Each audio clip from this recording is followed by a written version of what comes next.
Yes, मान गया आपका, सही आपने बताया। Deep breathing really makes lot of difference. और इसी में कहीं मैंने पढ़ा भी था, शायद सही है, कि आदमी जब मनुष्य जब जन्म लेता है पृथ्वी पर, तो अपनी सांसों को गिनकर आता है, नंबर ऑफ सांसें कितनी लेगा वो। तो अगर आप डीप ब्रीथिंग करते हो तो आप अपनी आयु को उतनी लंबी करते हो। अगर आप शॉर्ट ब्रीथ करते हो तो आप अपनी आयु को कम करते हो। क्या ये बात सही है?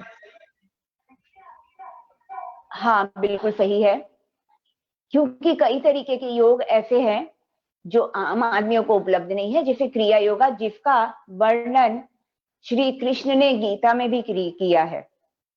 जो योगी महान योगी हैं एक, जिनकी बुक काफी प्रचलित है। और क्रिया योगा में श्वासों को कंट्रोल करना, जितने भी तरीके के प्राणायाम है, जैसे भस्त्रिका है, कपालभाति है, या दूसरे साधारण सिंपल जो हर व्यक्ति कर सकता है वो प्राणायाम, उसकी वजह से श्वासों पे हम कंट्रोल रखते हैं। जितना हम चाहते हैं उतना श्वास लेते हैं, और जितना हम छोड़ना चाहते हैं अपने अकॉर्डिंग करते हैं। तो हम श्वासों के द्वारा अपने लंग्स को लचीला बनाते हैं।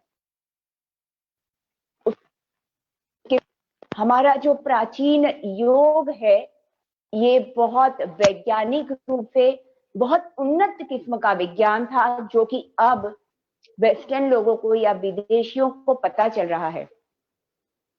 जब हम गहरी श्वास लेते हैं और छोड़ते हैं तो हमारे लंग्स ज्यादा ओपन होते हैं। लंग्स हमारे मसल से बना हुआ होता है। लंग्स मसल का बना हुआ होता है। गहरी श्वास लेने छोड़ने से वो ज्यादा लचीला हो जाता है। जितना आपके लंग्स लचीले होंगे, उतनी ही ज्यादा ऑक्सीजन आप इनहेल कर पाएंगे, उतना ही ज्यादा कार्बन डाइऑक्साइड गहराई से छोड़ पाएंगे, टॉक्सिन्स आपके शरीर से बाहर निकलेंगे, प्राण शक्ति ऑक्सीजन के द्वारा आप इनहेल करेंगे। इसके साथ ही मस्तिष्क तक ज्यादा ऑक्सीजन जब आपके शरीर में पहुंचती है, अलग तरीके की ऊर्जा का निर्माण आपके शरीर में होता है। बेनिफिट है एक्चुअली। और इस उन्नत किस्म का प्राणायाम या श्वासों के साथ हमारा कनेक्शन, ये हमको लंबी आयु प्रदान करता है। और लंबी आयु ऐसी कि आप हमेशा यंग दिखें।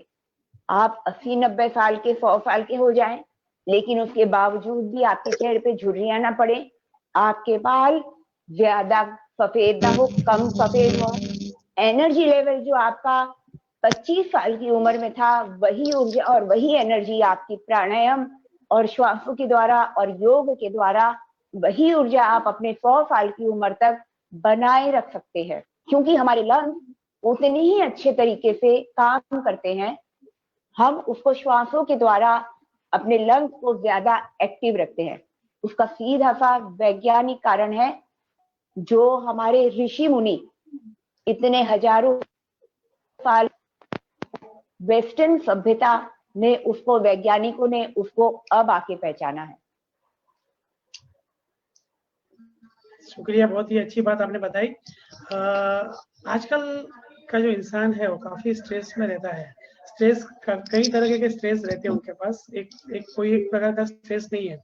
ऐसे में कुछ ऐसे आसन जो है या कैसे कुछ प्राणायाम है जो आप उनको सजेस्ट करेंगे कि 2 या 3 प्राणायाम आप करो तो उससे आपके स्ट्रेस लेवल में काफी आपको सांत्वना मिल सकती है?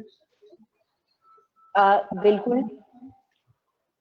जो बेसिक योग है, बेसिक योग जिसको कि हर कोई कर सकता है, जिसको किसी भी तरीके की शारीरिक या मानसिक प्रॉब्लम हो या भावनात्मक प्रॉब्लम हो।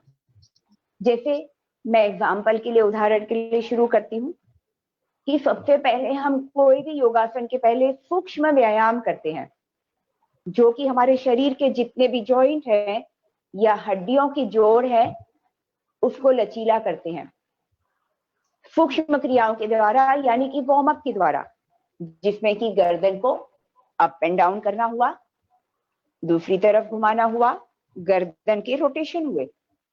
ये हमने गर्दन के जोड़ के लिए किया। यहाँ की हड्डियां लचीली हुई, यहाँ की मसल लचीली हुई। तो जिनको सर्वाइकल का या कंधे का प्रॉब्लम है, उनके लिए फायदेमंद है। जब अधिक काम ज्यादा होता है महिलाओं को, तो इस तरह की सूक्ष्म क्रियाएं जोड़ों के लिए करने की वजह से थकान कम होती है, शरीर में ऊर्जा लगातार बनी होती है। गर्दन के जोड़ के बाद फिर हम कंधे के जोड़ों के लिए शुरू करते हैं। सिर से लेकर पांव तक कंधे के जोड़ जिसमें लचीले बनते हैं, हड्डियां लचीली बनती है और मसल लचीले बनते हैं। फिर उसके बाद अगला जोड़ आता है हमारा एल्बो जॉइंट। इसको हम लचीला बनाते हैं सूक्ष्म क्रियाओं के द्वारा। फिर उसके बाद हम रिस्ट को रोटेट करके इसको लचीला बनाते हैं। उसके बाद फिंगर को ओपन करके हम उंगलियों को लचीला बनाते हैं छिन करके कमर को। फिर उसके बाद आता है हमारे निचले शरीर के हिस्से का जोड़, जिसमें हम कमर को रोटेट, अपर बॉडी को रोटेट करते हुए कमर के ऊपरी हिस्से के लिए सूक्ष्म व्यायाम या वार्म अप करते हैं योगा शुरू करने के पहले।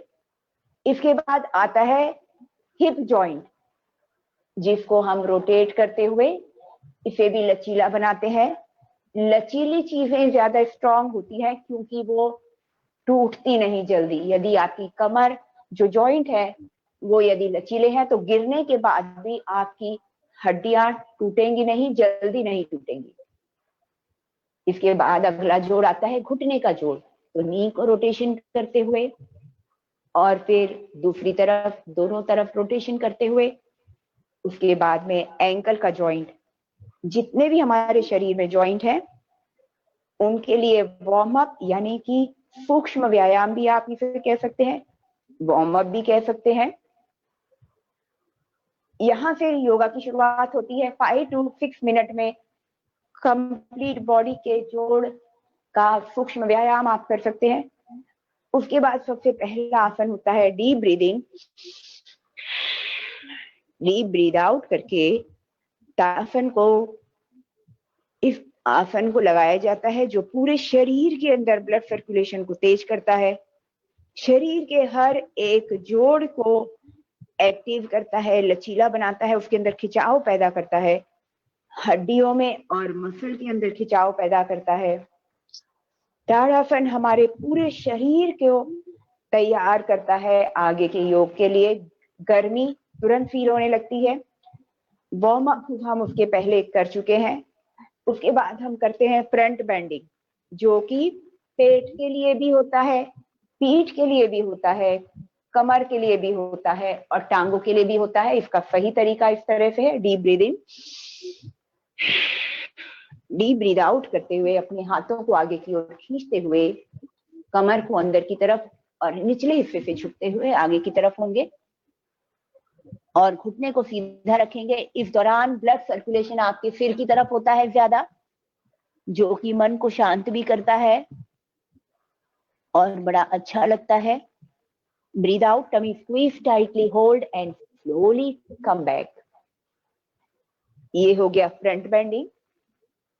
उसके बाद आता है बैक बेंडिंग, जिसमें कि कई तरीके हैं बैक बेंडिंग के, लेकिन सबसे आसान वाला तरीका बताऊंगी कि हाथ को कमर पे रखा और पीछे की तरफ हल्का सा स्ट्रेच किया। ये हमारे कमर के लिए हुआ। फ्रंट बेंडिंग हमारे पेट के लिए, पीठ के लिए, हिप्स के लिए और नी के लिए भी हुआ। बैक बेंडिंग हमारे स्पाइन के लिए हुआ। उसके बाद हमने फ्रंट और बैक तो किया, अब हम साइड ऑब्लिक के लिए करते हैं। तो शोल्डर को lift, roll back, chest open. एक हाथ को पहले ऊपर खींच के और दूसरी तरफ ले जाते हैं, जैसे कि चर्बी को कम करने के लिए और फ्लेक्सिबिलिटी बढ़ाने के लिए। इसी तरीके से दोनों साइड के हिस्सों के लिए हर व्यायाम जरूरी है। ये हुआ दोनों तरफ का। इसके बाद फिर आता है त्रिकोणासन, क्योंकि हमने सबसे पहले अपने शरीर के हर एक जोड़ के लिए लचीला बनाने के लिए सूक्ष्म क्रियाएं की। फिर हमने ताड़ासन किया, जो पूरे शरीर का ब्लड सर्कुलेशन पास करता है। फिर हमने कमर और पेट के लिए किया front bending, back bending and side bending. हमने कमर को, पेट को, पीठ को, चारों तरफ से हमने इसको लचीला बना लिया, हड्डियों को और मसल को लचीला कर लिया। इसके बाद अगला आता है त्रिकोण आसन के जितने व्यायाम होते हैं, कई तरीके के हैं, लेकिन एक सिंपल तरीका बताती हूँ। इसमें आपके दोनों हाथ दोनों की तरफ खींचते हुए, पैरों के बीच डिस्टेंस रखते हुए, डीप ब्रीथ इन ब्रीथ आउट करते हुए opposite side hold and up, कुछ सेकेंड तक उसे होल्ड करना होता है। इसी तरीके से दूसरी तरफ। और जब हम त्रिकोण आसन पोस्चर को होल्ड करते हैं, तब हमारे कंधे, हमारे हाथ, हमारा ऑब्लिक, हमारा पीठ, हमारी हिप, हमारी थाइस, घुटने एंड जितने भी मसल हैं हमारे पैरों के और हिप्स के और घुटने के, ये सभी इसके अंदर एंगेज होते हैं। इस तरह खड़े होने के बाद फिर काफी सारे व्यायाम बैठकर किए जाते हैं। जब आप अपने शरीर के हर एक मसल को और हड्डी को खींचते हो योगासन के द्वारा, लचीली हो जाती हैं ये हड्डियां। जैसे आप किसी अंदर ही अंदर हर एक मसल की और हड्डियों की मसाज होती है योगासन के द्वारा। ब्लड सर्कुलेशन उसकी वजह से, कहीं पे भी जो गांठें होती हैं दर्द होता है, कहीं पे भी ब्लड रुका हुआ होता है, ब्लड में क्लॉट होता है जिसकी वजह से दर्द होता है, जोड़ों में दर्द होता है, वो सारा का सारा तेज, जब हम ऑक्सीजन इनहेल करते हैं ज्यादा योगा के द्वारा, ऑक्सीजन इन सब नसों नाड़ियों में, मसल्स में, हमारी हड्डियों में प्रवाहित होते हुए इन सारी और भावनात्मक व्याधियों को दूर करता है। अंदर शरीर को जब हम ब्रीद इन ब्रीद आउट करते हैं तो श्वासों के द्वारा ऑक्सीजन को अंदर लेते, जो कैलोरी बर्न यदि आप कहें, या टॉक्सिन्स को बाहर निकालना एक्सहेल करते हैं, तो शरीर की जो भी तकलीफें हैं श्वासों के द्वारा, टॉक्सिन, हमारे स्ट्रेस, हमारी चिंताएं, वो सारी की सारी एक्सहेल करने के दौरान कार्बन डाइऑक्साइड के साथ में टॉक्सिन बाहर निकालने का काम हमारा शरीर करता है। इतनी सारी प्रक्रियाएं योग करते हुए होती है, तो डेफिनेटली ये हमको स्ट्रेस फ्री करता है, ये हमको चिंताओं से मुक्त करता है। गहरी श्वास लेना और छोड़ना भी मन को शांत करता है, मन की उदासी को दूर करता है, हैप्पीनेस को, प्रसन्नता को बढ़ाता है। और जब हैप्पीनेस और प्रसन्नता बढ़ती है, ऑटोमेटिकली सारी चिंताएं, सारी परेशानियां दूर हो जाती हैं। चिंता और परेशानियां तो हर व्यक्ति को लगी रहती है, लेकिन उससे जूझने के लिए मन तैयार हो जाता है और शांत हो जाता है।